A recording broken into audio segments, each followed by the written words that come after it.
नमस्कार साथियों, बंटी क्लासेस में आप सभी का स्वागत है। तो आज हम बात करेंगे 901 पेपर के इंपॉर्टेंट क्वेश्चन आंसर की। जी हाँ दोस्तों, द्वितीय वर्ष की ये सब्जेक्ट है एमपी डीएलएड द्वितीय वर्ष।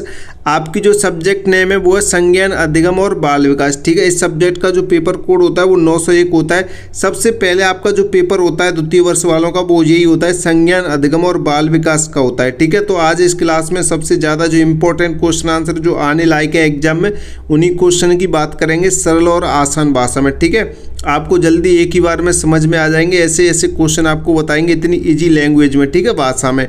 तो आपको थोड़ी बेसिक जानकारी देते हैं। जो आपका जो 901 वाला पेपर है सबसे पहले होगा, इसको सॉल्व करने के लिए जो आपको एग्जाम में टाइम मिलेगा वो 3 घंटे का मिलेगा। ठीक है, और ये जो पेपर होगा आपका जो 70 नंबर का होगा, इसमें पास होने के लिए आपको 28 अंक लाने होंगे। ठीक है, 28 अंक लाएंगे तभी आप पास होंगे 70 में से। ठीक है, और मैं आपको बता दूं, अगर आप अपनी तैयारी को ज़्यादा बेहतर करना चाहते हैं, अच्छा करना चाहते हैं, तो आप एमपी डीएलएड की ऑल सब्जेक्ट के नोट्स परचेज कर सकते हैं। आपको नंबर दिखाई दे रहा है 72 40 28 72 81। ठीक है, इस नंबर पे व्हाट्सअप मैसेज करके आप नोट्स परचेज कर सकते हैं। इंपॉर्टेंट क्वेश्चन आंसर ज़्यादा अच्छा रहेगा आपके लिए। ठीक है, एग्जाम में हेल्प होगी बहुत ज़्यादा। और अभी तक आपने बंटी क्लास यूट्यूब चैनल को सब्सक्राइब नहीं किया तो सब्सक्राइब जरूर कर देना। ठीक है, सब्सक्राइब कर देना और क्लास को लाइक कर देना, शेयर कर देना, सभी जगह कमेंट भी करके बताना। ठीक है, तो सबसे पहले हम आपको एक वाक्य वाले उत्तर बताएंगे, यानी एक वाक्य में जो प्रश्न पूछे जाते हैं आपसे, और आवा सादा ऑब्जेक्टिव वाले जो भी क्वेश्चन वस्तुनिष्ठ बनेंगे वो आपको बताएंगे, जो कि इम्पोर्टेंट है। ठीक है, सभी प्रकार के बन सकते हैं इसमें से। तो हम आपको बताएंगे रॉबर्ट गेने के अनुसार अधिगम के प्रकार बताइए। रॉबर्ट गेने के अनुसार अधिगम के प्रकार बताइए। तो रॉबर्ट गेने के अनुसार अधिगम के 8 प्रकार होते हैं। ठीक है, क्लियर? कितने प्रकार होते हैं? 8 प्रकार होते हैं। ये आपसे एक वाक्य में या ऑप्शनल सब्जेक्ट के रूप में आपसे पूछ सकता है, यानी कि वस्तुनिष्ठ प्रश्न में पूछ सकता है, एमसीक्यू वगैरह में, रिक्त स्थान में, या एक वाक्य में आपसे पूछ सकता है। ठीक है, तो क्वेश्चन इंपॉर्टेंट है, सभी के आराम से अच्छे से देखेंगे, समझते हुए चलेंगे। ठीक है, और नोट्स में आपको ये पीडीएफ मिल जाएंगे, आप नोट्स परचेस करते हैं तो। ठीक है, दूसरा क्वेश्चन कह रहे हैं अवधारणा का अर्थ बताइए। अवधारणा का आपको अर्थ बताना, तो अवधारणा वह सामान्य विचार या मानसिक छवि है जो किसी वस्तु, घटना या गुण के बारे में मन में बनती है। ठीक है, अवधारणा यानी कि आपको कोई घटना या कोई भी छवि जो आपके मन में उत्पन्न होती है उसे ही क्या कहते हैं? अवधारणा कहते हैं। ठीक है, अवधारणा का ध्यान से देखें। अवधारणा वह सामान्य विचार या मानसिक छवि, आपके अंदर जो भी विचार है, सामान्य विचार, आप किसी के बारे में कुछ भी सोच सकते हैं, या आपके मन में जो भी मानसिक छवि उत्पन्न होती है किसी वस्तु या किसी घटना के बारे में, उसी को क्या कहते हैं? उसी को अवधारणा कहते हैं। ठीक है, अवधारणा का जैसे फल की अवधारणा, सेब, केला, आम सब शामिल है। ठीक है, फल की अवधारणा, आप सोच रहे हैं यार फल, तो आपके मन में फल का चित्र बन जाएगा। नहीं, आप आम के बारे में सोचेंगे तो आम बन जाएगा, केले के बारे में सोचेंगे तो केला बन जाएगा। ठीक है, क्लियर? नेक्स्ट क्वेश्चन की तरफ बढ़ते हैं। बस क्लास को लाइक करो यार, आप लाइक नहीं करते हैं, आप जुड़ तो जाते हैं, लाइक करो। ठीक है, इंपॉर्टेंट क्वेश्चन आंसर है जी। तीसरा आप क्वेश्चन देखेंगे आप, निर्माणवाद से जुड़े 2 मनोवैज्ञानिकों के नाम बताइए। निर्माणवाद से जुड़े 2 मनोवैज्ञानिकों के नाम बताने, तो एक तो जीन पियाजे और दूसरा लेव वाइगोत्स्की। ठीक है, 2 आपके मनोवैज्ञानिक हो जाएंगे। तीसरा क्वेश्चन कह रहा है वाल्टर द्वारा दिया गया सिद्धांत। वाल्टर द्वारा दिया गया सिद्धांत आपको बताना, तो वाल्टर कैनन ने कौन सा सिद्धांत दिया था? कैनन-वार्ड भाव सिद्धांत दिया था। ठीक है, कैनन-वार्ड भाव सिद्धांत दिया था, इमोशनल थ्योरी। ठीक है, नेक्स्ट क्वेश्चन देखें। खेलों में रेचन सिद्धांत का प्रतिपादन किसने किया था? खेलों में रेचन जो सिद्धांत है उसका प्रतिपादन किसके द्वारा किया गया है, ये आपको बताना है। तो रेचन जो सिद्धांत है वो किसके द्वारा? अरस्तु के द्वारा प्रतिपादन किया गया था। ठीक है, अरस्तु के द्वारा इसका क्या किया गया था? प्रतिपादन किया गया था। ठीक है, नेक्स्ट आगे बढ़ते हैं। और यहाँ पे जो क्वेश्चन पूछा गया है, संप्रेषण की 2 विशेषताएं बताइए। आपसे पूछा जा रहा है कि संप्रेषण की 2 विशेषताएं लिखनी है आपको। ठीक है, तो पहले संप्रेषण जानेंगे, संप्रेषण होता क्या है। ठीक है, थोड़ा आपको जानना चाहिए। संप्रेषण यानी कम्युनिकेशन। यहाँ पे एक व्यक्ति दूसरे व्यक्ति तक विचार सूचना पहुँचाना क्या कहलाता है? संप्रेषण कहलाता है। ठीक है, आप अपने विचार दूसरे व्यक्ति तक पहुँचाते हैं, वो क्या है? आपका कम्युनिकेशन है। ठीक है, संप्रेषण है। इसकी 2 विशेषताएं देखिए। द्विपक्षीय प्रक्रिया, पहली विशेषता क्या होगी इसकी? द्विपक्षीय प्रक्रिया। इसमें क्या होता है? इसमें प्रेषक यानी कि सेंडर और प्राप्तकर्ता, रिसीवर, प्राप्तकर्ता कौन होता है? रिसीवर, दोनों होते हैं। ठीक है, द्विपक्षीय प्रक्रिया में कौन होता है? प्रेषक होता है एक तो, और प्राप्तकर्ता होता है, यानी कि बोलने वाला सेंडर और प्राप्त करने वाला रिसीवर। यानी कि आप आप प्राप्त करेंगे। आप जैसे मैं बोल रहा हूँ तो मैं कौन हूँ, प्रेषक हूँ, ठीक है, सेंडर हूँ। आप जो सुन रहे हैं, ग्रहण कर रहे हैं, आप कौन है, रिसीवर यानी प्राप्त करता है, ठीक है। द्विपक्षीय प्रक्रिया एक तो ये हो जाएगी संप्रेषण की। और जैसे उदाहरण देख सकते हैं आप, शिक्षक पढ़ाता है और छात्र समझते हैं, ठीक है। जैसे मैं आपको पढ़ा रहा हूँ और आप समझ रहे हैं, मैं पढ़ा रहा हूँ तो मैं कौन हूँ, प्रेषक हूँ, सेंडर हूँ, ठीक है। और आप जो प्राप्त कर रहे हैं वो क्या है, आप रिसीवर हैं, ठीक है। और दूसरा आपका हो जाएगा अर्थपूर्ण संदेश। अर्थपूर्ण संदेश आपकी दूसरी विशेषता हो जाएगी। इसमें क्या है, संदेश स्पष्ट और समझने योग्य होना चाहिए, ठीक है। संदेश स्पष्ट और समझने योग्य होना चाहिए। क्लियर। नेक्स्ट क्वेश्चन देखते हैं। यहाँ पे उदाहरण तौर पर देख सकते हैं, अस्पष्ट निर्देश देने से छात्र भ्रमित हो जाते हैं, ठीक है। अस्पष्ट निर्देश देने से छात्र क्या हो जाते हैं, भ्रमित हो जाते हैं। अब देखें नेक्स्ट क्वेश्चन कह रहा है खेल के कार्य लिखिए। खेल के 2 कार्य आपको लिखने, तो खेल के पहला कार्य हो जाएगा आपका शारीरिक विकास, ठीक है। शारीरिक विकास, इसमें क्या होगा, खेल से शरीर मजबूत और स्वस्थ बनता है, ठीक है। खेल से शरीर मजबूत और स्वस्थ बनता है। जैसे दौड़ने से स्टेमिना बढ़ता है, ठीक है। दौड़ने से क्या होता है, स्टेमिना बढ़ता है। और दूसरा देखें आप, दूसरा आपका जो कार्य हो जाएगा सामाजिक विकास, ठीक है। टीम गेम सहयोग से नियम पालन सीखते हैं, ठीक है। ये एक आपका सामाजिक विकास हो जाएगा। जैसे क्रिकेट से टीम वर्क सीखते हैं, ठीक है, क्योंकि क्रिकेट में एक खिलाड़ी नहीं होता है, 12 खिलाड़ी होते हैं, ठीक है। नेक्स्ट देखते हैं, नैतिक विकास से आप क्या समझते हैं। नैतिक विकास से आप क्या समझते हैं, ये आपको बताना है, ठीक है। नैतिक विकास से आप क्या समझते हैं। नैतिक विकास के बारे में जानेंगे। सही गलत की समझ विकसित होना और अच्छे आचरण सीखना। ये किससे सीखते हैं आप, नैतिक विकास से सीखते हैं। इसके जो मुख्य बिंदु होने जानेंगे, अच्छा व्यवहार सीखना, ठीक है, अच्छे व्यवहार सीखना, ईमानदारी, सत्य, अनुशासन विकसित होना, समाज के नियमों का पालन करना, ठीक है। उदाहरण के लिए बच्चा झूठ बोलना गलत है समझकर सच बोलना लगता है, ठीक है। झूठ बोलना गलत है ये समझकर बच्चा सच बोलने लगता है, ठीक है। अधिगम को प्रभावित करने वाले कारक। नेक्स्ट क्वेश्चन कह रहा है कि अधिगम को प्रभावित करने वाले कारकों के बारे में बताइए। अधिगम को प्रभावित करने वाले कारक। अधिगम यानी सीखने की प्रक्रिया, ठीक है। अधिगम क्या होता है, सीखने की एक प्रक्रिया होती है। इसके जो मुख्य कारक होने जानेंगे। सबसे पहला जो कारक होगा आपका बुद्धि स्तर। क्या होगा, बुद्धि स्तर। इसमें क्या होता है, तेज बुद्धि वाला जल्दी सीखता है, ठीक है। प्रेरणा, रुचि होने पर सीखना आसान होता है, ठीक है। प्रेरणा, आप किसी से प्रेरित होते हैं तो आपको सीखना आसान होता है आपके लिए, ठीक है। पर्यावरण तीसरा हो जाएगा। तीसरा कारक क्या हो जाएगा, पर्यावरण, यानी कि सीखने को प्रभावित करते हैं। आप सीखने की इच्छा आपकी किस तरीके से होती है, उन चीज़ों के बारे में बात कर रहे हैं हम। अधिगम को प्रभावित करने वाले कारक, यानी सीखना आप कैसे प्रभावित होता है, आपका जो सीखना, आपके मन में इच्छा कैसे होती है कि मुझे ये सीखना है, तो उन चीज़ों के बारे में बात करनी है, ठीक है। तो ये कारक है। पर्यावरण यानी शांत वातावरण में बेहतर सीखते हैं। अगर आपके आसपास का जो वातावरण अगर शांत है तो आप उससे क्या सीखते हैं, बेहतर सीखते हैं, अच्छी तरीके से सीखते हैं, ठीक है। स्वास्थ्य, अब इसका जो चौथा कारक है वो है स्वास्थ्य, यानी बीमार छात्र ध्यान नहीं लगा पाता है, ठीक है। अगर आप बीमार रहेंगे तो आप ध्यान कैसे लगा पाएंगे पढ़ाई में, ठीक है।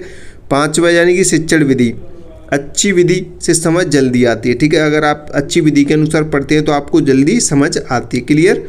तो ये अधिगम को प्रभावित करने वाले कारक हैं, आपने अच्छे से इन्हें पढ़ें, ठीक है। नेक्स्ट क्वेश्चन कह रहा है, नेक्स्ट क्वेश्चन समझेंगे, बालकों की स्मृति बढ़ाने के उपाय बताने हैं, ठीक है। बालकों की स्मृति बढ़ाने के उपाय, तो स्मृति कैसे बढ़ती है, यानी आपकी दिमाग कैसे तेज होगा, ठीक है। पहला दोहराव, रिवीजन, दोहराव यानी कि रिवीजन, बार बार पढ़ने से ज़्यादा याद होता है, ठीक है। दूसरा आपका चित्र व चार्ट है, दृश्य सामग्री जल्दी याद रहती है, यानी आप चित्र या चार्ट की मदद से पढ़ाते हैं तो आप जल्दी याद रहेंगे, ठीक है, रखेंगे, पढ़ते हैं तो। समझकर पढ़ना, रटने से बेहतर समझना ज़्यादा बेहतर रहता है, ठीक है। हम भी ये आपसे यही बोलते हैं, आप जो भी क्वेश्चन पढ़ रहे हैं, डीएलएड की तैयारी कर रहे हैं, उसमें आपको किसी भी क्वेश्चन या आंसर को रटना नहीं है, बस समझना है कि क्वेश्चन क्या पूछ रहा है और आंसर क्या कह रहा है, ठीक है।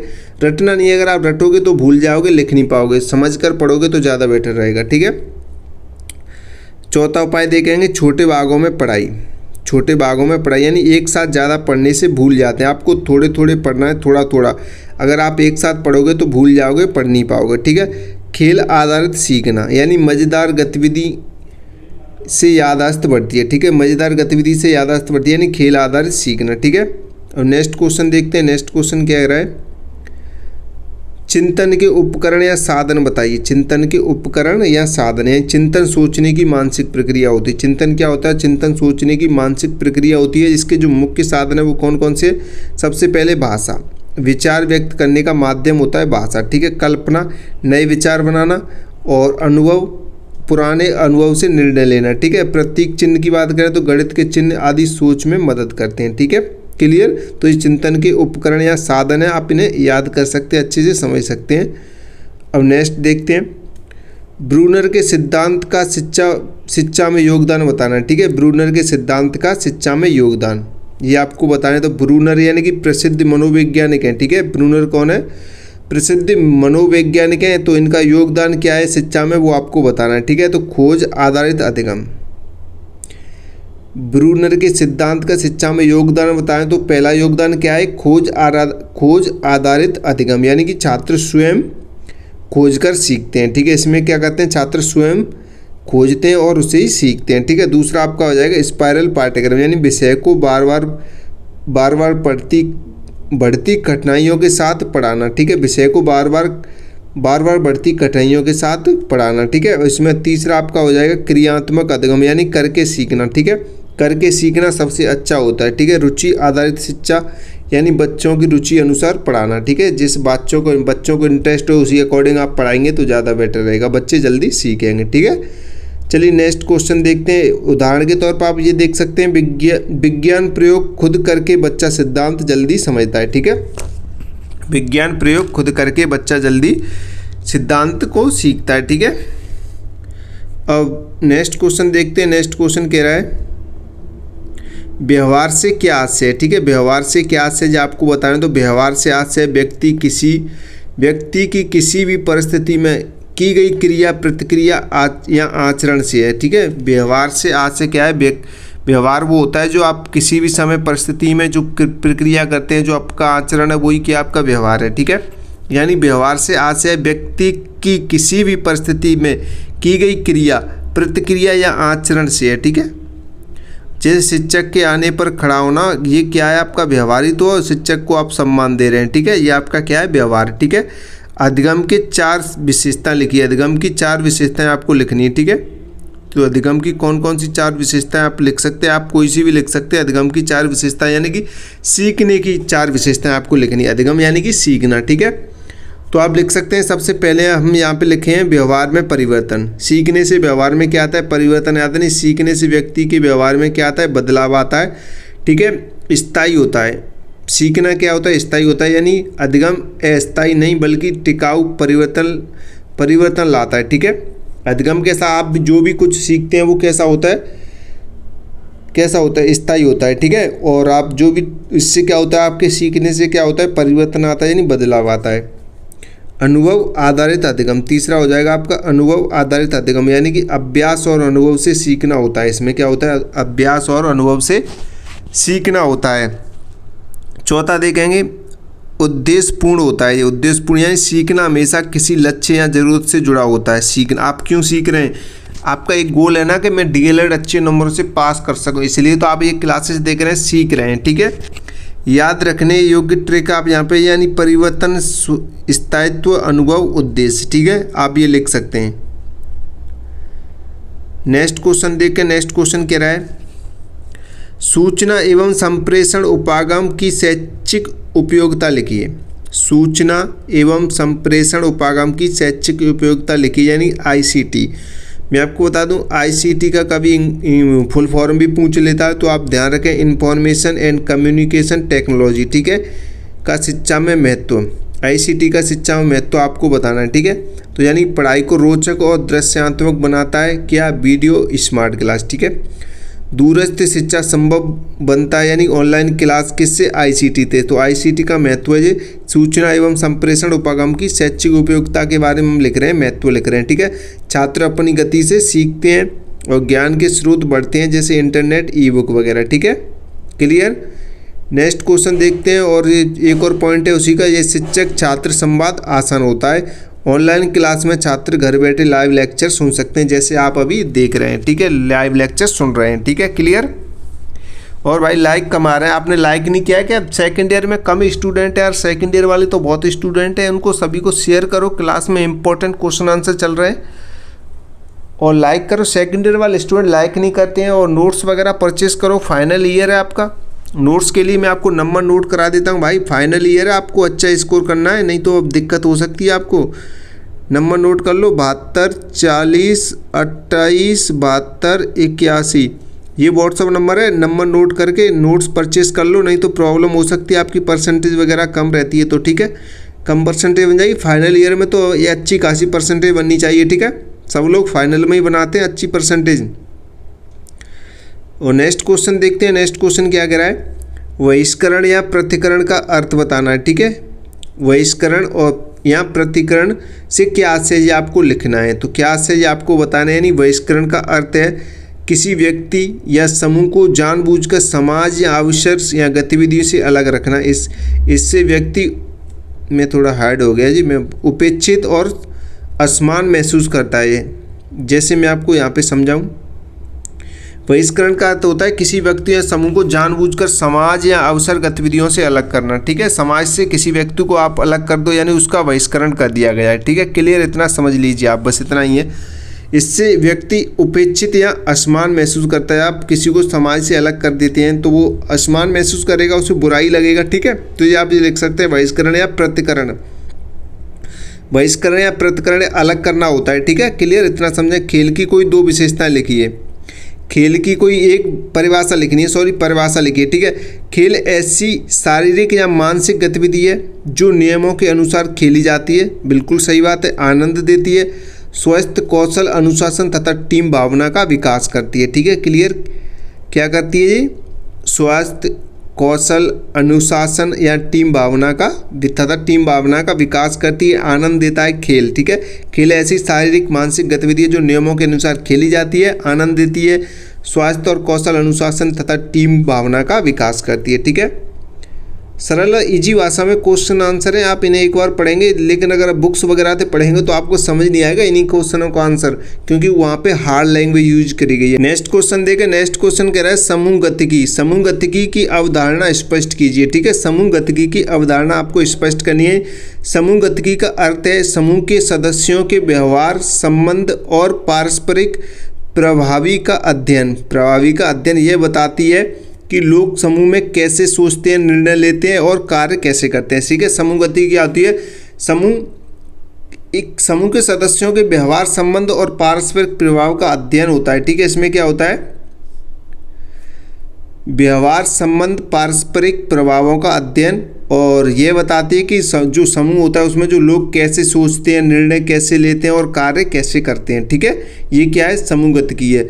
नेक्स्ट क्वेश्चन देखते हैं, नेक्स्ट क्वेश्चन क्या कह रहा है, चिंतन का अर्थ और प्रकृति लिखिए, ठीक है। चिंतन का अर्थ और प्रकृति लिखिए। तो चिंतन का अर्थ जानेंगे सबसे पहले कि चिंतन होता क्या है। चिंतन का मतलब किसी समस्या या विचार या विषय पर मन में सोच विचार करना और समाधान ढूंढना ही चिंतन कहलाता है, ठीक है। यानी कि आप बार बार सोचते हैं किसी चीज़ के बारे में, थिंकिंग करते हैं।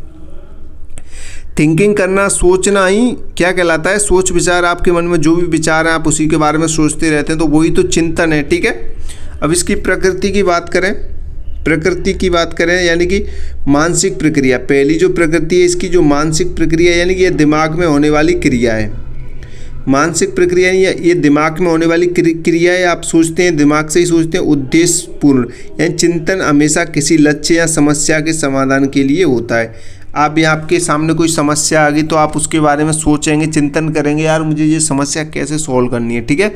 सोचते हैं ना, तो वही तो है उद्देश्यपूर्ण चिंतन होता है। लक्ष्य होता है, यार मैं कैसे डीएलएड पास करूँगा, आप ये सोच रहे हैं अपने लक्ष्य के लिए, ठीक है।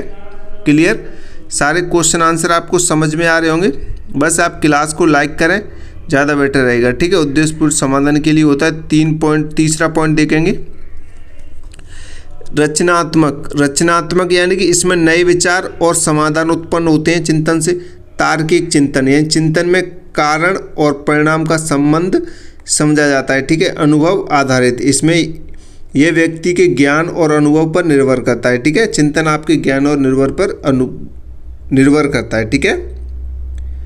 नेक्स्ट क्वेश्चन देखकर, नेक्स्ट क्वेश्चन कह रहा है तर्क की परिभाषा लिखकर विशेषताएं लिखिए। तर्क की परिभाषा लिखकर आपको विशेषताएं लिखनी है। किसकी, तर्क की। तो सबसे पहले परिभाषा देखेंगे, तर्क वह क्रिया है जिसमें व्यक्ति कारणों, परिणामों और तथ्यों के आधार पर सही निष्कर्ष तक पहुंचता है, ठीक है। तर्क क्या है? तर्क वह प्रक्रिया है जिसमें व्यक्ति कारणों, परिणामों और तथ्यों के आधार पर सही निष्कर्ष पर पहुंचता है। ठीक है, जैसे इसकी जो विशेषताओं की बात करें पॉइंट के माध्यम से, जहाँ पे विशेषताएं दे रखी हैं। तार्किकता, ठीक है, तार्किकता यानी कि हर निष्कर्ष के पीछे कारण होता है। क्रमबद्धता, विचार एक सही क्रम में चलते हैं। स्पष्टता, तर्क से बात साफ और समझने योग्य बनती है। सत्य की खोजें, तर्क का उद्देश्य सही बात तक पहुंचना होता है। और निर्णय क्षमता यानी तर्क सही निर्णय लेने में क्या करती है? मदद करती है। ठीक है, क्लियर? तो ये आप विशेषताएं लिख सकते हैं, ठीक है, अच्छे से। अब नेक्स्ट क्वेश्चन देखते हैं। स्मृति पर प्रभाव डालने वाले कारक। स्मृति पर प्रभाव डालने वाले कारक याद रखने की ट्रिक आप देख सकते हैं। ध्यान, रुचि, अभ्यास, स्वास्थ्य, भावना और वातावरण। ठीक है, तो इन पॉइंट को आपको अच्छे से समझाएंगे। सबसे पहले स्मृति पर प्रभाव डालने वाला कारक कौन होगा? ध्यान होगा। ध्यान यानी अटेंशन। ठीक है, जिस विषय पर पूरा ध्यान लगाया जाता है वह जल्दी और लंबे समय तक याद रहती है। ठीक है, जल्दी और लंबे समय तक याद रहती है। कौन सी विषय? जिस पे आप पूरा ध्यान रखते हैं, अटेंशन, पूरा ध्यान लगाते हैं। ठीक है, दूसरा आपका रुचि यानी कि इंटरेस्ट, यानी पसंदीदा विषय दिमाग में आसानी से बैठ जाती है। किसी को मान लीजिए इंग्लिश पसंद है तो इंग्लिश जल्दी बैठ जाएगी उसके दिमाग में। जिसको हिंदी पसंद है हिंदी बैठ जाएगी। जिन बच्चों को अंग्रेजी अच्छी नहीं लगती, अंग्रेजी पसंद नहीं, तो उनको अंग्रेजी कैसे भी पढ़ा लो उनको समझ नहीं आएगी, लेकिन आएगी, देर में आएगी। ठीक है, तीसरा आ जाएगा अभ्यास या पुनरावृत्ति यानी प्रैक्टिस। ठीक है, बार बार पढ़ने और लिखने से स्मृति कैसी होती है? मजबूत होती है। ठीक है, नेक्स्ट चौथा पॉइंट देखें। चौथा कारक देखें, स्वास्थ्य यानी कि हेल्थ। अच्छा शारीरिक व मानसिक स्वास्थ्य याददाश्त कैसे करता है? बढ़ाता है। ठीक है, याददाश्त को बढ़ाता है।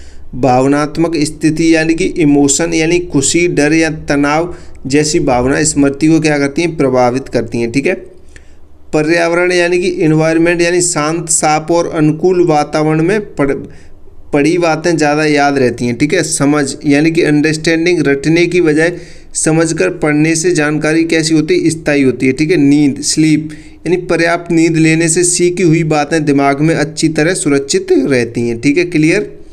तो ये स्मृति पर प्रभाव डालने वाले कारक हैं जो आपको बताया हमने 8 कारक। ठीक है, स्मृति पर प्रभाव डालने वाले कारक, आप इनको अच्छे से पढ़ें, ध्यान रखें। अब थोड़े विस्मृति के कारण भी जान लें। अभी हमने स्मृति के जाने थे, अब विस्मृति। ठीक है, विस्मृति याद रखने ट्रिक, अभ्यास, समय समय, तनाव, ध्यान, हस्तक्षेप, रुचि। ठीक है, हस्तक्षेप, रुचि। तो चलिए इसके जो मुख्य बिंदु हैं वो जानेंगे, विस्मृति के कारण भी जानेंगे। विस्मृति, ठीक है, अभ्यास की कमी यानी दोहराव ना करने से याद की हुई बातें भूल जाते हैं। ठीक है, समय का अंतर है, लंबे समय तक उपयोग ना करने से स्मृति कमज़ोर हो जाती है।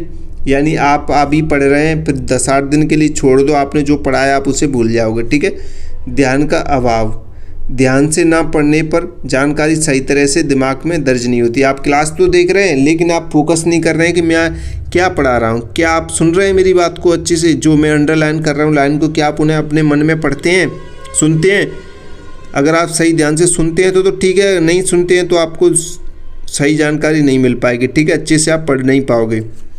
और चौथा पॉइंट आपका मानसिक तनाव, चिंता, डर या दबाव भूलने की गति बढ़ाता है। अगर आपके मन में चिंता है कि मैं एग्ज़ाम कैसे पास करूंगा, तो भाई अभी काफ़ी टाइम है, आप अभी से पढ़ेंगे तब भी आप अच्छा स्कोर कर जाएंगे, अच्छे नंबर से पास हो जाएंगे। ठीक है, पढ़ने के लिए आपके पास इंपॉर्टेंट होना चाहिए। आप नोट्स परचेज़ कर लो, नोट्स खरीद लो तो ज़्यादा बेटर रहेगा। नोट्स के लिए मैं आपको फिर से नंबर नोट करा देता हूँ, एक बार और कर लें आप नंबर नोट, अगर नंबर नहीं है तो 72 40 28 72 81, ये हमारा व्हाट्सअप नंबर है। आप नंबर पे व्हाट्सअप मैसेज करेंगे, आपको नोट्स मिल जाएंगे। ठीक है, थोड़े से पैसे खर्च करें, नोट्स लें, अच्छी तैयारी करें। ठीक है, और नेक्स्ट देखते हैं, नेक्स्ट क्या कह रहा है? हस्तक्षेप सिद्धांत। इसमें क्या है? नई जानकारी पुरानी जानकारी को दबा देती है या उल्टा कर देती है। ठीक है, ये उल्टा है। ठीक है, रुचि की कमी यानी कि जिस विषय में रुचि नहीं होती वह जल्दी भूल जाते हैं। ठीक है, आपको जिस सब्जेक्ट में इंटरेस्ट नहीं है तो आप उसे जल्दी भूल जाएंगे। ठीक है, तीसरा आप थकान, 7वां ये थकान, ज़्यादा थकान होने पर दिमाग सही से याद नहीं रख पाता है, ठीक है, किसी भी चीज़ को। आपकी जो पढ़ाई अर्थहीन सामग्री यानी बिना अर्थ वाली चीज़ें दिमाग में टिकती नहीं है। अर्थहीन सामग्री यानी फालतू की चीज़ें दिमाग में टिकती नहीं है, ठीक है, बिना अर्थ वाली। आपको अर्थ समझ में आएगा तभी वो लंबे समय तक टिक पाएंगे, ठीक है। नेक्स्ट क्वेश्चन देखें। नेक्स्ट क्वेश्चन कह रहा है संप्रेषण किसे कहते हैं। प्रारंभिक अवस्था में संप्रेषण कैसे होता है ये आपको बताना है, ठीक है। प्रारंभिक अवस्था में संप्रेषण कैसे होता है पहले जानेंगे संप्रेषण का अर्थ, ठीक है, फिर उसके बाद प्रारंभिक अवस्था में संप्रेषण को जानेंगे।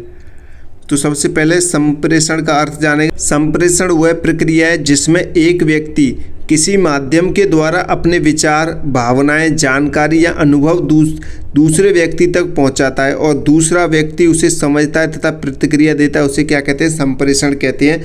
हम पहले आपको समझा चुके थे, एक व्यक्ति बोलता है दूसरा सुनता है, यानी सेंडर और रिसीवर, ठीक है। मैं आपको बता रहा हूँ संप्रेषण ही तो है ये, ठीक है, क्लियर। अब इसे सरल शब्दों में उच्चारण है, यानी भावना और विचारों का आदान प्रदान ही संप्रेषण कहलाता है, ठीक है। भावनाओं और विचारों का आदान प्रदान ही संप्रेषण कहलाता है, ठीक है। आप अपनी जो भावनाएं उनको किसी दूसरे के साथ शेयर करते हैं और वो आपके साथ शेयर करता है, ये क्या है, संप्रेषण है, ठीक है। अब यहाँ पे देखेंगे हम प्रारंभिक अवस्था में संप्रेषण। प्रारंभिक अवस्था में संप्रेषण यानी कि प्रारंभिक अवस्था से तात्पर्य शैशव एवं प्रारंभिक बाल्यावस्था से है, ठीक है। प्रारंभिक अवस्था कौन सी होती है, शैशवावस्था या प्रारंभिक बाल्यावस्था, ठीक है। जो 0 से 2 वर्ष तक शैशवावस्था होती है आपकी, उसके बाद जो प्रारंभिक बाल्यावस्था होती है 2 से 6 वर्ष की होती है।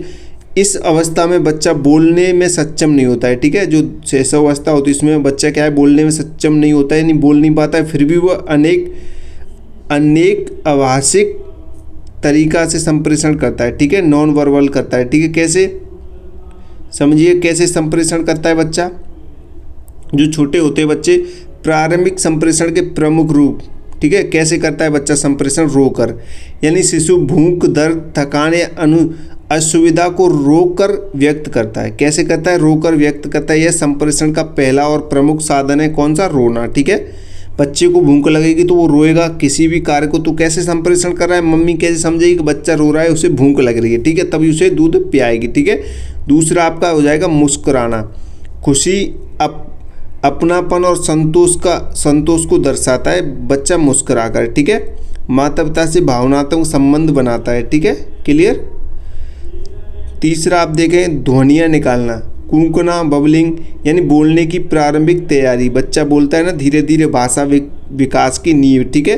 ध्वनि निकालना, तरह तरह की ध्वनि निकालता है। चाचा बोला चाचा, कभी छोटे छोटे शब्द बोलता है, मम्मी, मम्मा वगैरह वगैरह आपने देखे होंगे, ठीक है। हाथ पैर हिलाना, चौथा पॉइंट हो जाएगा आपका हाथ पैर हिलाना, यानी कि ध्यान आकर्षित करने या उत्साह दिखाने के लिए हाथ पैर हिलाता है बच्चा, ठीक है। चेहरे के भाव, यानी डर, गुस्सा, खुशी आदि को व्यक्त करता है बच्चा, ठीक है। इस तरीके इन पॉइंट के माध्यम से बच्चा क्या करता है, संप्रेषण करता है। आपने देखे होंगे छोटे बच्चे अगर आपके घर में होंगे तो, ठीक है। आंखों का संपर्क, यानी देखभाल करने वाले से जुड़ाव स्थापित करता है, कौन, बच्चा। इशारे, यानी कि संकेत, उंगली से इशारा करना फिर हिलाना। बच्चे उंगली से इशारा करते हैं, नहीं मुझे ये चाहिए, कभी बच्चे वो चाहिए, इधर उधर उंगली करते हैं, ठीक है। अब देखें प्रारंभिक संप्रेषण का महत्व, ठीक है। प्रारंभिक अवस्था में जो संप्रेषण का महत्व होता है वो देखेंगे, ठीक है। संप्रेषण का महत्व देखेंगे। भावनात्मक विकास में सहायक। संप्रेषण जो प्रारंभिक अवस्था में जो संप्रेषण होता है वो भावनात्मक विकास में कैसा होता है, सहायक होता है। माता पिता से लगाव बढ़ाता है, ठीक है, और भाषा विकास का आधार बनता है। सामाजिक व्यवहार की शुरुआत करता है, ठीक है, क्लियर। तो ये 4 पॉइंट इसके महत्व हो जाएंगे। नेक्स्ट क्वेश्चन देखते हैं। नेक्स्ट क्वेश्चन कह रहा है खेल के विभिन्न सिद्धांतों का वर्णन कीजिए। तो खेल के सिद्धांतों का वर्णन करना है। पहले अतिरिक्त ऊर्जा सिद्धांत, ठीक है। अतिरिक्त ऊर्जा सिद्धांत, इसमें क्या है, बच्चा अतिरिक्त ऊर्जा को खेल द्वारा निकालता है, ठीक है। दूसरा आपका विश्राम सिद्धांत, इसमें खेल से थकान दूर होती है, ठीक है। विश्राम सिद्धांत में खेल से थकान दूर होती है। अब पॉइंट को समझे अच्छे से। अभ्यास सिद्धांत, इसमें खेल भविष्य के जीवन को तैयार करता है, ठीक है, यानी खेल भविष्य के जीवन की तैयारी है, ठीक है। पुनरावृत्ति सिद्धांत, इसमें क्या होता है समझेंगे। पुनरावृत्ति सिद्धांत में खेल मानव विकास के पुराने चरणों की पुनरावृत्ति करता है। जैसे खेल बच्चे के शारीरिक, मानसिक और सामाजिक विकास में क्या होता है, सहायक होता है, ठीक है। अब यहाँ नेक्स्ट देखते हैं खेल की विशेषताएं। खेल की विशेषताएं देखेंगे। खेल की विशेषताएं लिखिए, तो खेल की कौन कौन सी विशेषताएं। खेल स्वैच्छिक होता है। खेल कैसा होता है? स्वैच्छिक होता है। आपकी इच्छा है तो खेलिए, नहीं तो मत खेलिए, ठीक है। आपके ऊपर निर्भर होता है। तो खेल कैसा होता है? स्वैच्छिक होता है। आपकी इच्छा होगी तो आप खेलेंगे, नहीं तो नहीं खेलेंगे। आनंद देने वाला होता है, ठीक है। आप सभी खेल, आपके इंटरेस्टिंग खेल होते हैं, सभी के अलग अलग फेवरेट खेल होते हैं, तो आपको आनंद मिलता है अपने अपने खेल में। नियम आधारित होता है भाई, क्यों कोई सा भी खेल खेल लो, सबके नियम होते हैं, ठीक है। खेल कैसा होता है? नियम आधारित होता है, ठीक है। शारीरिक और मानसिक विकास करता है कौन? खेल, ठीक है। सामाजिकता सिखाता है, ठीक है। और रचनात्मकता बढ़ती है किससे? खेल से। तो यह खेल की विशेषताएं लिख सकते हैं इन पॉइंट के माध्यम से, ठीक है। तो आज ही क्लास हम यहीं पे समाप्त करते हैं। 901 पेपर की आपकी पहली क्लास कंप्लीट होती है इम्पोर्टेंट क्वेश्चन आंसर की, ठीक है। आज ही क्लास में हमने जितने भी क्वेश्चन कराए सारे के सारे इंपॉर्टेंट क्वेश्चन आंसर हैं। आप इन क्वेश्चन आंसर को अच्छे से ध्यान से पढ़ें, 2-3 बार देखें, ठीक है। और आप बंटी क्लासेस के नोट्स जरूर परचेस कर लें भैया। अगर आपने नोट्स परचेस नहीं किए हैं तो नोट्स के लिए आप नंबर नोट कर लेंगे, नोट्स ज़्यादा अच्छा रहेगा आपके लिए, ठीक है। नंबर नोट कर लें 72 40 28 72 81, ये हमारा व्हाट्सअप नंबर है। आप इस नंबर पे व्हाट्सअप मैसेज कीजिए जितने भी बच्चे सेकंड ईयर में हैं, क्योंकि ये आपका फाइनल ईयर है। आप फाइनल ईयर में अच्छी परसेंटेज बनाएं, अच्छे नंबरों से पास हो जाएं, ठीक है। क्योंकि सेकंड ईयर में बहुत बच्चे फेल भी होते हैं, ठीक है। तो आप अच्छी परसेंटेज बनाएं, नोट्स परचेज कर लें। Important question answer easy language है, बहुत ही सरल और आसान भाषा में आपके लिए नोट्स तैयार किए गए हैं। तो आप नोट्स परचेज कर लो जल्दी से, अभी तक नहीं किए हैं तो, ठीक है। आपको नंबर दिखाई दे रहा है 72 40 28 72 81। जितने भी बच्चे हमारे इस चैनल से पहली बार जुड़ रहे हैं वो चैनल को सब्सक्राइब कर देना, आगे की और भी इंपॉर्टेंट क्लासेस देखने के लिए, इंपॉर्टेंट क्वेश्चन आंसर की, ठीक है। बंटी क्लासेस चैनल को सब्सक्राइब करें, इंस्टाग्राम टेलीग्राम पे फॉलो करें। अपडेट्स के लिए जो भी अपडेट्स आती है सबसे पहले वहीं पे आती है, ठीक है। जानकारी सबसे पहले टेलीग्राम इंस्टाग्राम व्हाट्सएप ग्रुप पे आती है, लिंक आपको नीचे डिस्क्रिप्शन में मिल जाएगा, ठीक है। सभी जगह शेयर कर दो इस क्लास को, और भैया प्यारी सी कमेंट भी कर देना 1-2, ठीक है। जैसे आप करना चाहो कमेंट कर देना, और क्लास को लाइक ज़रूर कर देना। अगर आप अच्छे लाइक देते हैं तो हम आगे आपके लिए और भी नई नई क्लासेस लेके आएंगे, इंपॉर्टेंट क्वेश्चन आंसर की ऑल सब्जेक्ट कराएंगे, ठीक है।